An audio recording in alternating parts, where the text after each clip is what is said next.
జనవరి 22న అయోధ్యలో రామాలయ ప్రాణ ప్రతిష్టను పురస్కరించుకొని ఆ రోజు అందరూ ఇంటి దగ్గర 5 దీపాలను వెలిగించాలని టేకుమట్ల హనుమాన్ దేవాలయ కమిటీ సభ్యులు తెలిపారు.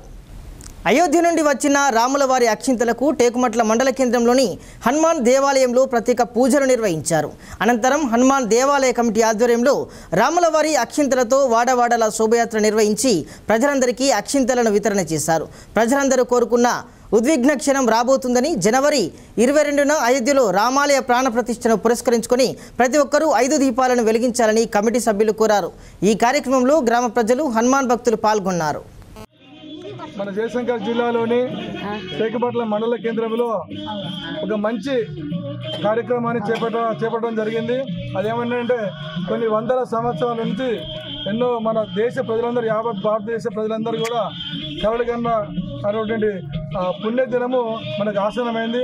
అయోధ్యలో శ్రీరామ మందిరాన్ని పునఃప్రతిష్ఠ చేసుకున్న సందర్భంలో మన భారతదేశం అంతటా కూడా ప్రతి గ్రామంలో అయోధ్య రాముని యొక్క కరుణ కాటాక్షాలతోటి ఇచ్చేటువంటి అక్షింతల వితరణ కార్యక్రమాన్ని యావత్ భారతదేశం అంతటా కూడా ఇవ్వడం అనేది జరుగుతూ ఉంది.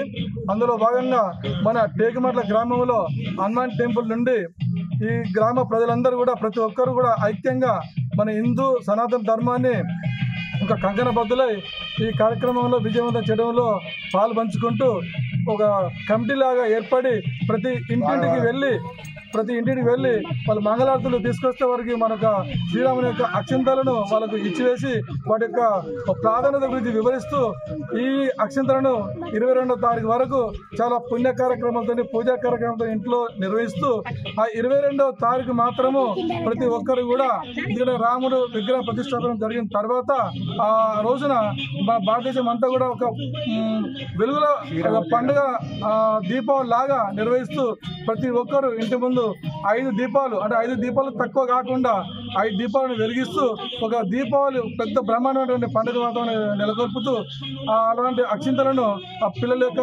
జన్మదినంలో కానీ ఒక మంచి పుణ్య కార్యక్రమంలో కానీ తమ తలపైన వేసుకుంటూ కరుణ కటాక్షాలు ఆశీర్వాదాలు తీసుకుంటూ ప్రతి ఒక్కరు పుణ్యతులు కావాలని చెప్తూ ప్రతి ఒక్కరు కూడా ఆ శ్రీరాముని యొక్క కరుణ కటాక్షాలు ఆశీర్వదిస్తూ మంచి జీవితాన్ని భవితవ్యంగా నిర్వహించుకోవాల్సిందిగా కోరుచున్నాము.